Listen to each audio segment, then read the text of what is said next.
It's a pleasure to see so many of you whom I've seen in the co-op over many, many years, and it's just great to have this reunion today with you. I'm going to do what we call a show and tell. All right. Okay, you want to hold it up? Okay. As I speak, no, wait a minute. No, it's this one. It's this one. As I speak, we have 5 minutes. Is that correct? Okay. Less. Well, I timed this. So I wrote it so that it would be timed. Yeah, you do Stella Tuga, Sonia Turman, and I were the first employees of the Kitty Corral in the late 1950s. Together, we worked on planning activities to make Kitty Corral a quality child care site, one of the free services offered by the Berkeley Co-op to the community. Sonia was the specialist in children's art, Stella at storytelling, and I in music. We formed a tightly knit team developing interesting activities for the children. Sonia and I were invited to do a weekly radio program of folk music on KPFA radio, and Stella had her own storytelling show. People started flocking to the co-op to place their kids with us after hearing our radio shows. The lines grew longer each day, and we had to limit each child's play to 1 hour or less. Never did we dream that we would be paid for using our talents and that there would be a great demand for it. One day, the co-op management announced that they would give us a split shift, explaining that we would come in for an hour or two, go home for a couple of hours, and then return to work for another 2 hours. There was no way we were going to tolerate this unfair work schedule. We looked into the union organizing, called a representative to explain to us our rights and options, and charted our contract with the Office Technical and Professional Union, Local 29. We drafted our proposal to present to management. We knew that there would be a confrontation, but we were all well prepared to firmly negotiate our rights as employees. On the day of the meeting, we waited outside the general manager's office. We were nicely dressed and wearing high heels, and we had our hair done for the occasion. My heart pounded as Sonia paced the floor. We embraced and reassured each other. Sonia whispered to me, "This is it. It's our livelihood. We're fighting for it. We've got to face them. I just hope they'll listen to us." And I replied, "Sonia, we have a good union rep. He's been with us all the way, and I'm confident he will do a good job." "You may come in now," the general manager's secretary announced.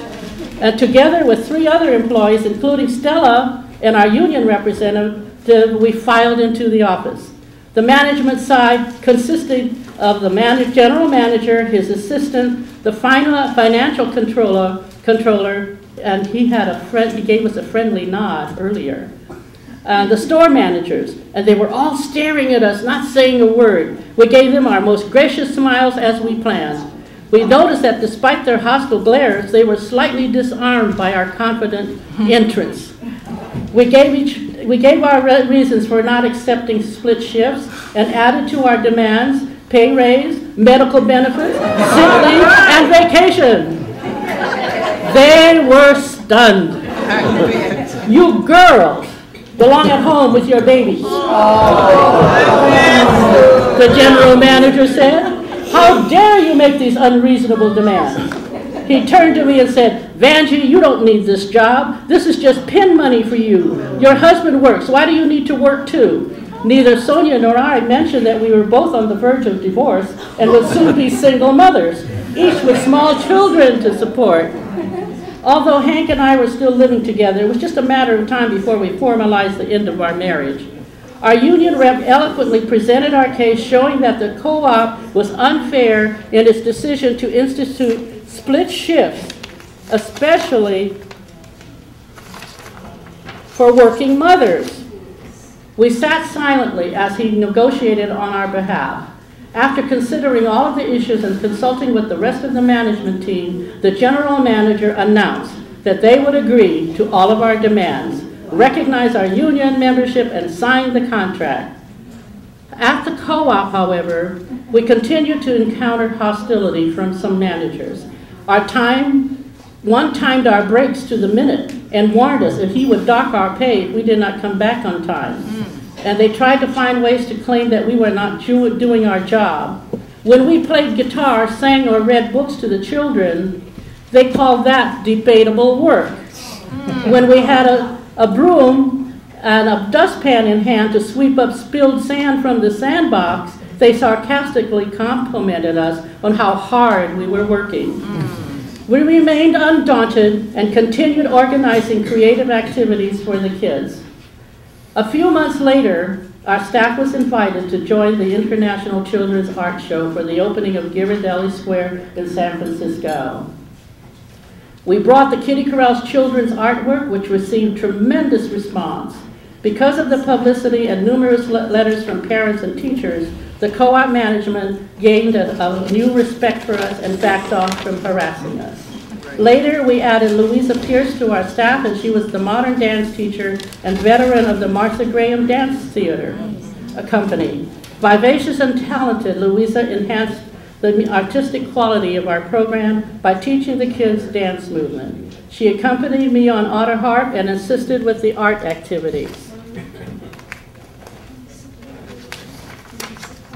After a few years, I moved to the co-op education department as program coordinator in charge of membership outreach activities and as assistant education director to Don Rothenberg. Sonia stayed on as supervisor at Kitty Corral and later joined my department as an education assistant. Despite our accomplishments, one manager remained skeptical about our abilities. He commented, "Kitty Corral ladies in management? This I've got to see." We ended up writing his reports, and he had to eat a little humble pie. Other co-op managers, however, were very fair, believed in equal opportunity for women, and they were dedicated to the principle of the cooperative system. They helped improve customer services and the quality of the merchandise and strongly supported consumer education programs by the Home Economist and the Kitty Corral Child Care Center. They were steadfast in fair labor and consumer practices.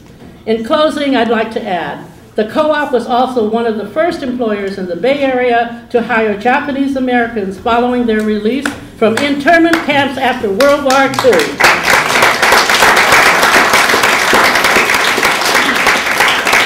And was the first to hire an African American butcher and grocery clerk. I was the only Filipino American on staff for more than 20 years. Thank you.